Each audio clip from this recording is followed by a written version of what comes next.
Salut tout le monde! Aujourd'hui, on se penche sur un sujet plutôt chaud, les récentes tensions géopolitiques au Moyen-Orient et surtout comment ça vient brasser la cage sur les marchés financiers. C'est une analyse vraiment essentielle pour comprendre ce qui se passe dans le monde de l'économie en ce moment. Alors, la grande question qu'on se pose, c'est celle-là. Comment un conflit armé peut-il avoir un impact aussi direct sur les marchés financiers? C'est vraiment le fil conducteur de notre analyse aujourd'hui. OK, allons-y. On commence avec la section 1, les tensions au Moyen-Orient. C'est vraiment ça le point de départ de tout. Faut savoir qu'on parle d'opérations militaires qui impliquent les États-Unis, Israël et l'Iran. Et ça fait monter la pression et l'instabilité dans toute la région. Mais pour vraiment saisir l'impact économique de tout ça, il y a un endroit précis sur la carte qu'il faut absolument garder. C'est le cœur du problème, si on veut, le détroit d'Ormuz. Le détroit d'Ormuz, pourquoi est-ce qu'on en parle autant? Eh bien, c'est un goulot d'étranglement, un point de passage maritime qui est ultra stratégique. Imaginez, une grosse partie du pétrole et du gaz du monde entier passe par là. Alors, c'est pas compliqué. Le moindre pépin dans ce coin-là, et c'est toute la planète qui le ressent quasi instantanément. Tout ça nous amène directement à la deuxième partie, comment les marchés ont réagi à tout ça. Et c'est là que ça devient intéressant parce que la réaction n'a pas été uniforme.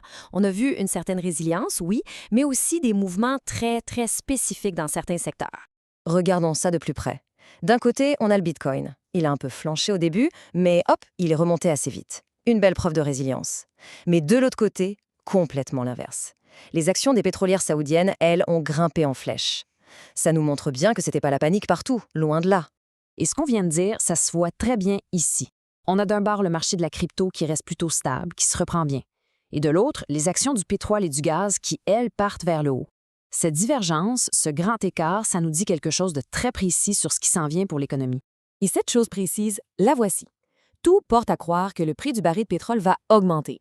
C'est la conclusion logique quand on met tous les morceaux du casse-tête ensemble. C'est vraiment la conséquence la plus directe et la plus attendue de toute cette instabilité.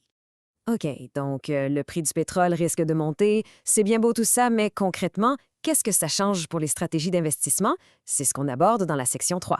Face à ce nouveau contexte, il faut clairement s'adapter, revoir ses plans. Alors, il y a trois grandes idées, trois pivots stratégiques qui ressortent pas mal en ce moment. La première, c'est la diversification. La deuxième, c'est de miser sur la résilience. Et la troisième, un secteur qui fait beaucoup jaser, celui de la défense. Première stratégie donc, la diversification. L'idée, c'est assez simple. On essaie de déplacer ses billes vers des secteurs qui semblent plus à l'abri du conflit. L'exemple typique, ce sont les actions technologiques américaines. On cherche en quelque sorte un refuge, un endroit où l'argent peut continuer de croître, loin des zones de turbulence. Deuxième approche, la résilience. Là, on parle d'investir dans des entreprises qui sont solides comme le roc, peu importe ce qui se passe dans le monde. Pourquoi? Parce qu'elles offrent des services dont on a toujours besoin. Pensez à des compagnies comme Veolia ou la Française des Jeux.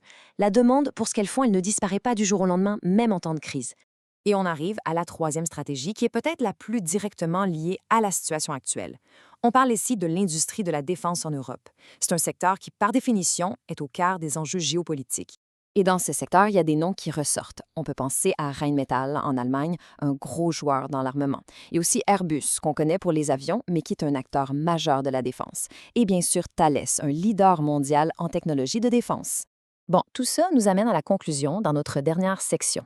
Et le mot d'ordre ici, c'est vraiment la prudence. Le message qui ressent de toute cette analyse, c'est qu'il faut avancer avec beaucoup de précaution dans le contexte actuel. Pourquoi être si prudent? C'est assez simple en fait. Il y a deux grandes inconnues. D'abord, les marchés sont super volatiles en ce moment. Ça bouge dans tous les sens. Et ensuite, la question à 1 million de dollars. Combien de temps ce conflit va-t-il durer? Personne n'a la réponse. Et ça nous amène à une phrase qui résume tout. La voici. La prudence est de mise face à la volatilité.